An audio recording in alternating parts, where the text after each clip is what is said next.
What is up, folks? Jorge Nito here. Thanks for stopping by. Welcome back.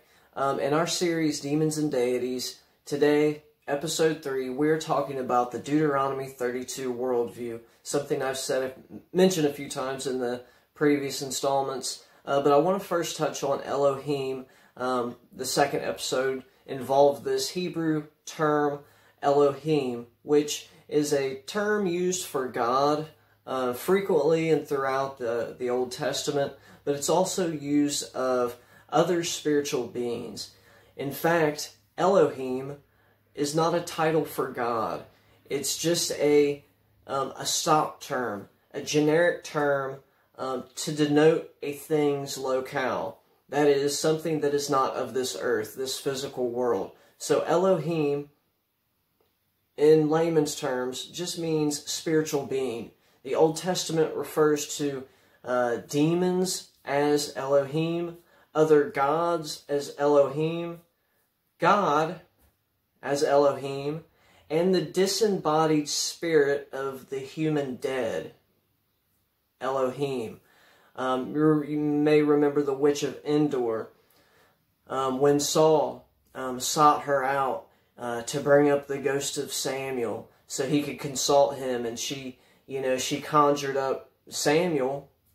God permitted it, but what she says, Saul says, "What is it that you see?" She says, "I see an Elohim rising." And so, what we would refer to maybe nowadays as a human spirit, that was referred to in the Old Testament as an Elohim.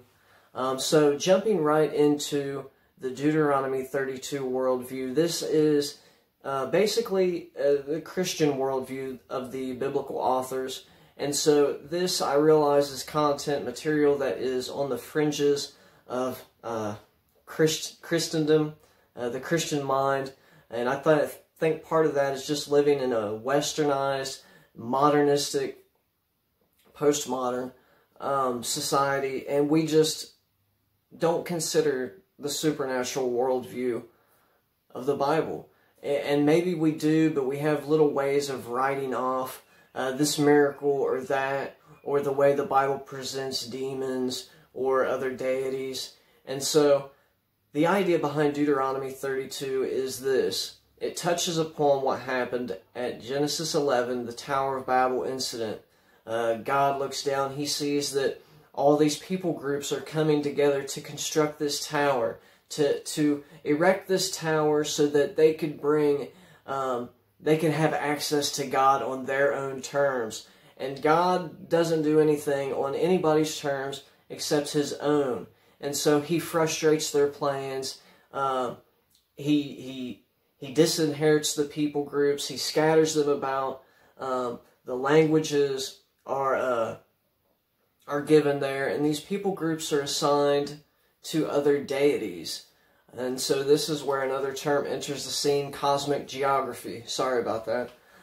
Cosmic geography, and that is the idea that so you have the world, right? And overlaid is this cosmic grid, so to speak. And there's certain areas that's allotted and portioned out for a specific deity or supernatural being to rule over. That's the whole thing. That's what Psalm 82 is about.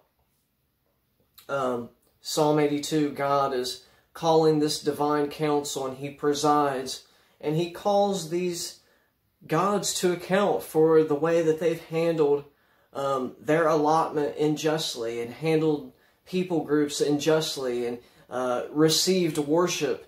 And, they were supposed to do things the way that God wanted, but they rebelled, and so he's holding them to account.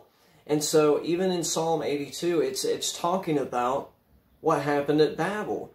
Now, if you was to read Genesis 11, you wouldn't expressly see where God disinherited the nations and assigned these portions to other gods. You wouldn't read that in Genesis 11, but where you would read it at is in Deuteronomy 32. And we'll take a look at that just now. Moses gives a speech to the people before they enter the promised land. In Deuteronomy 32, verse 7, he says, "Remember the days of old. Consider the years of many generation. Ask your father, and he will show you, your elders, and they will tell you, when the Most High gave to the nations their inheritance. When he divided mankind, he fixed the borders of the people according to the number of the sons of God. But the Lord's portion is his people, Jacob his allotted heritage." Then over here it says, "They sacrificed to demons that were no gods, to gods they had never known. They sacrificed to new gods that had come recently, whom your fathers have never feared. You were unmindful of the rock that bore you, and you forgot the God who gave you birth." So what we have in Deuteronomy 32, those verses, what that says is that God fixed the borders. He separated the people groups, and he divided up the allotments according to the number of the heavenly host, according to the number of the sons of God. Now here, this is a huge text critic issue, because in the Masoretic text type tradition, what you read in, let's say, the King James Bible, or some of the other popular translations. I just read out of the ESV. So what most Bibles will say is that he divided up the nations according to the sons of Israel. That's what they choose to go with. The one that we read, according to the number of the sons of God, this goes back much, much later. It goes back with a stronger and more reliable tradition, and it makes more sense this way. And the reason for that is because Israel didn't exist during the time of the Tower of Babel. It just didn't exist.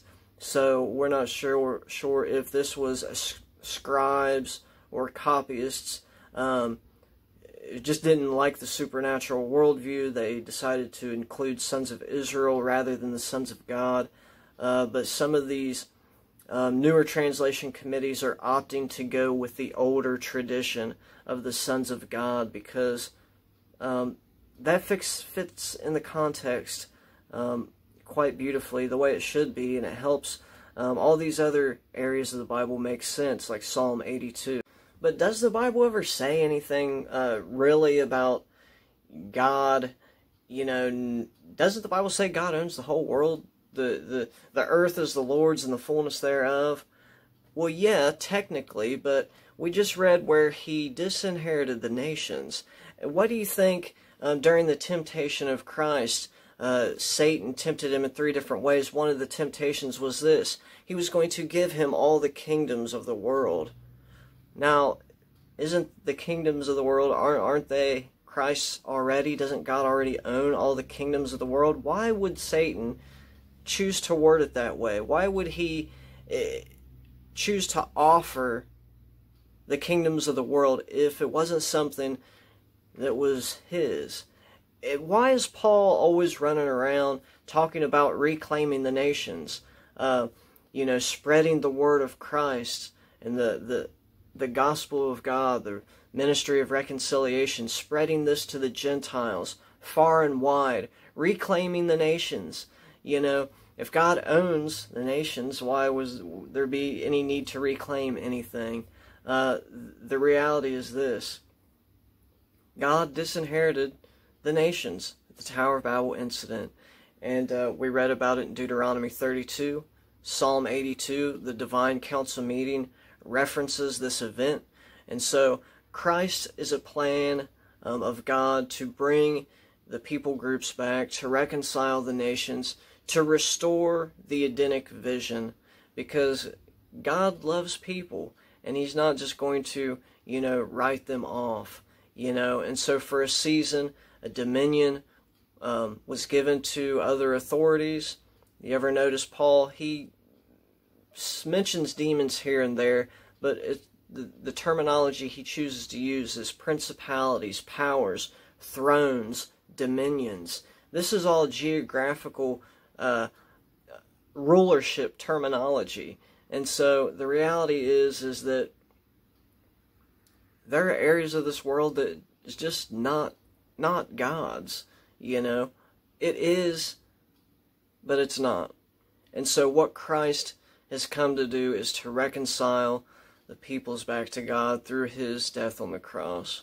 Guys, thank you for tuning in to this special episode, episode 3, Deuteronomy 32, Worldview, Demons and Deities. Our next episode, we'll be talking more about the Divine Council. Thanks for watching. Jorge Nito, signing off.